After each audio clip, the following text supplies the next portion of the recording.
Today we are going to talk about the Grammy season. Okay, so the nominations were released last year itself, as you guys know, and I am here to just talk about how the most well deserving artist, which I feel, and there are many people who feel the same, did not make a place, a well deserving place, which I feel she was deserving of in the Album of the Year category. I'm talking about Carolyn Polachek's album, Desire Want to Turn Into You, which was released last year. It was her fourth studio album with 12 tracks from the album art to the whole album, the whole record was ethereal, very inspiring, fresh.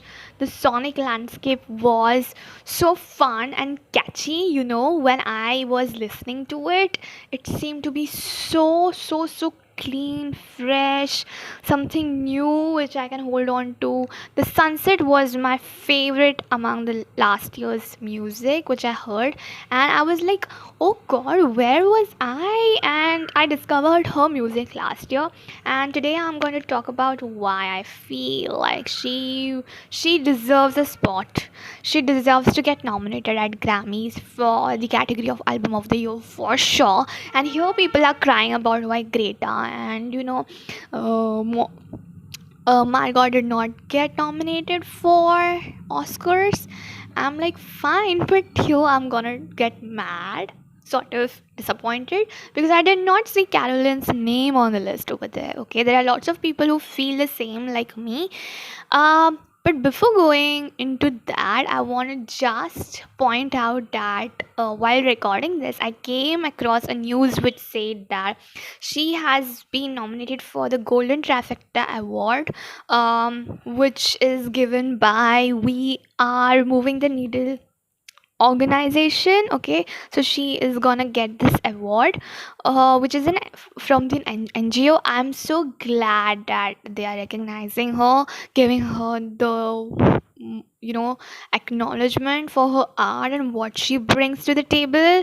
Um and I'm very super glad that that is happening. Okay, so just to name and for the record, there are 12 tracks which I'm gonna name, which is Welcome to My Island. So that is the beginner of her album, which starts with her wailing, and that just adds that different charm to her whole album. Okay, it's very spectacular. The second one is Pretty Is Possible. The third is Barney's Rider. Then we have Sunset, Crude Drawing of an Angel. We have I Believe is a song which she wrote for her colleague, her her bestie, and it is for her. Then we have Fly to You, where we have uh, two singers which are featuring over there, which is Dido and we have Grimes. um, then we have Blood and Butter, Hope Drunk Everlasting, and Butterfly Net, Smoke Billions. Okay, so all these songs are um very loving. They catch two different feelings like love. We have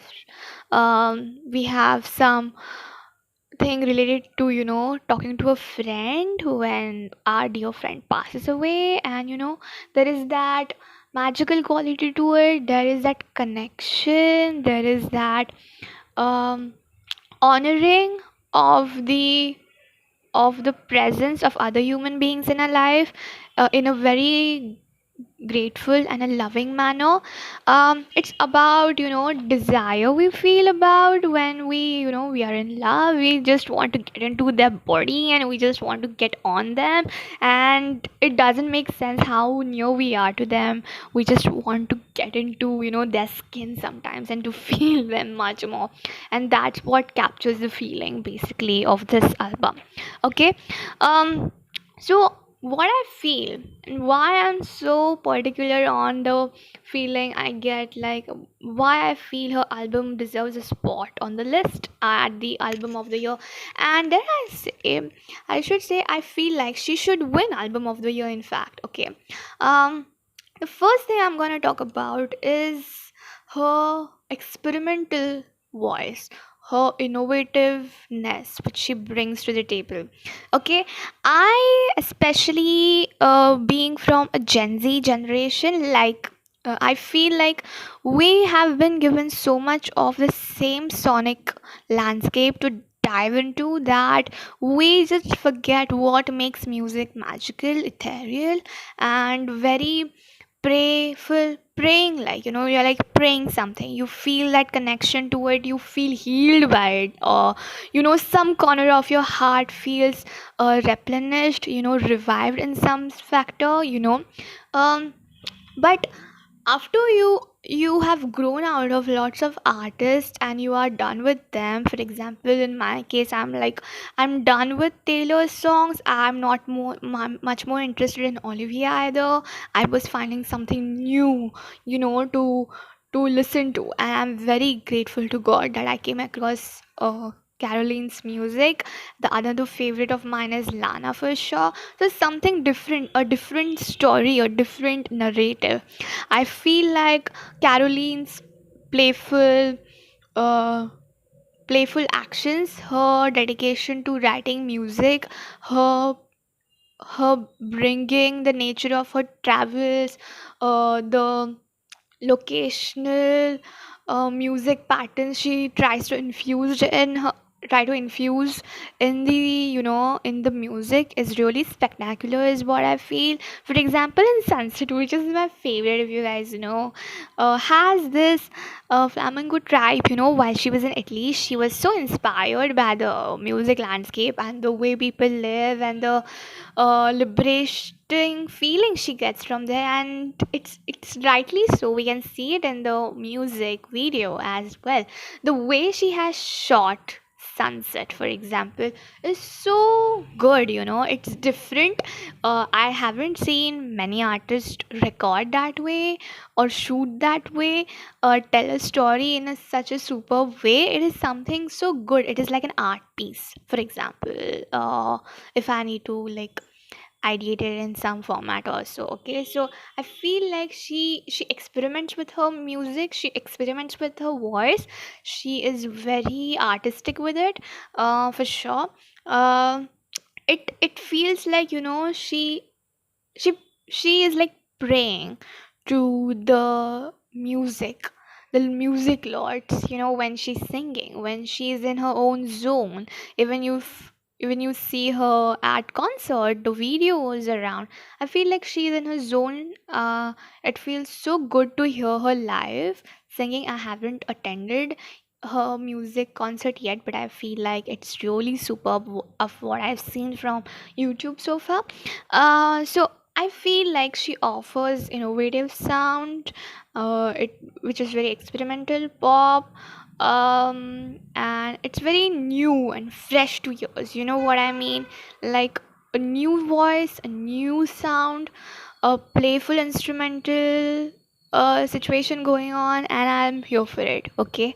Um, then we have the emotions, we have the lyricism, we have the poetic tone to it. I feel like her album definitely makes sure that it's very aligned with what she wants to narrate to the audience and what she has felt about all of the life experiences she has had, um, and how influential she is and how she's connected um, with the environment in general, right? How she nourishes her rhythm of writing her own music. She is not like, oh, I want to do this. I heard her interview where she says, like, know your rhythm of creativity, when you are most productive and creative, and when the lyricism will flow.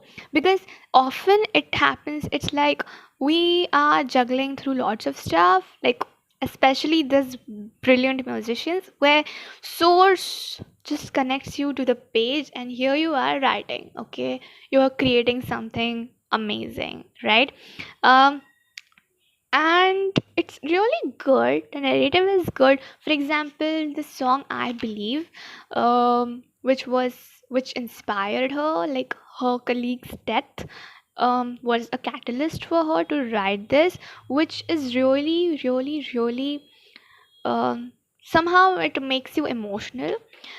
It just gets you, sucks you in her story, and sort of makes you feel very, um, very, what you can say, very emotional, sentimental.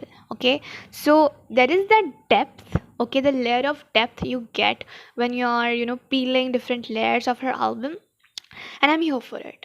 Okay, the playful act she uses with her lyricism is brilliant as well. Okay, you need to read her lyrics.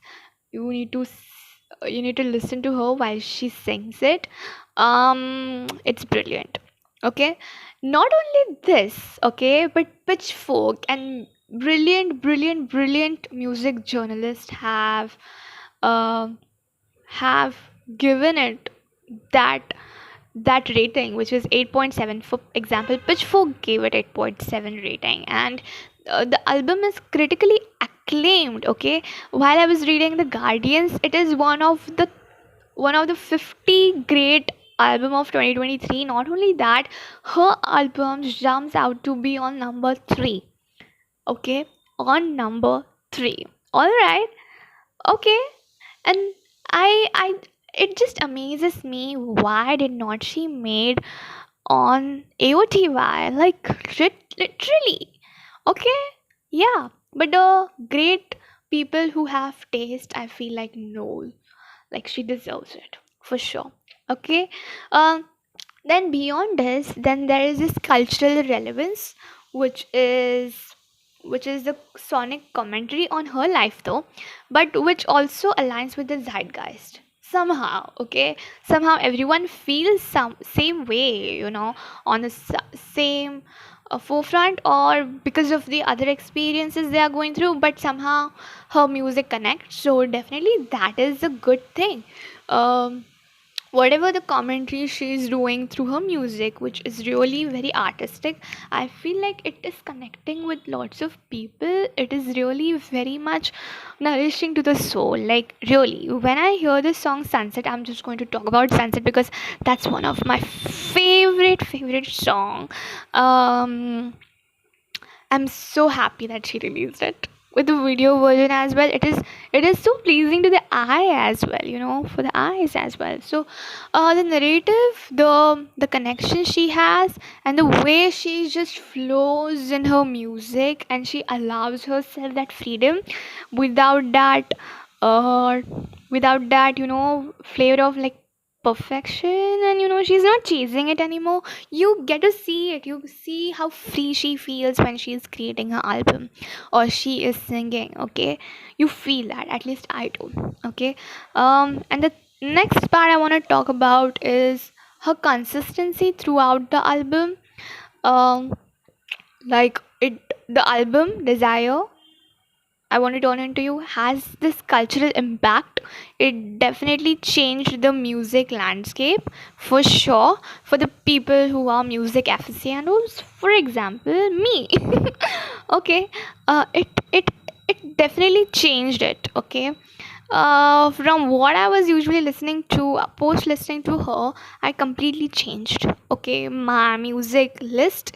If you go and see my Spotify playlist, it's her, it's Lana, it's Solburn music, it is Lofi, it is different artists totally. Like, my whole music playlist have changed. Okay, it doesn't have Olivia, it doesn't have Taylor, it doesn't have the people, a brilliant artist I used to listen to, but now the flavors are changing here. Okay, so I'm talking about that. So her music definitely have had that impact on this girly girl, like, and that's good. Okay, and the consistency throughout her album is really impeccable. Okay, and I feel like I'm not saying that John Baptiste, Genius, Miley Cyrus, Lana, Janelle Monáe, Olivia Taylor, and SZA don't deserve to be on the AOTY list, but hey, we just can't deny Carolyn Polachek's album Desire I Want to Turn Into You at all. At least I can't.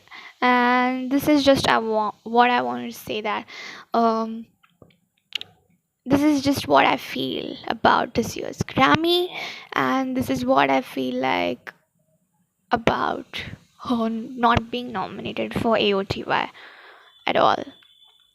So there's that, and if you also align with what I feel about it, let me know. And I have also covered my favorite Grammys of this year. If we go with the whatever the list is, and you can check it on my newsletter. Okay, and that's it for today. Thank you so much for joining in. Take care. Bye.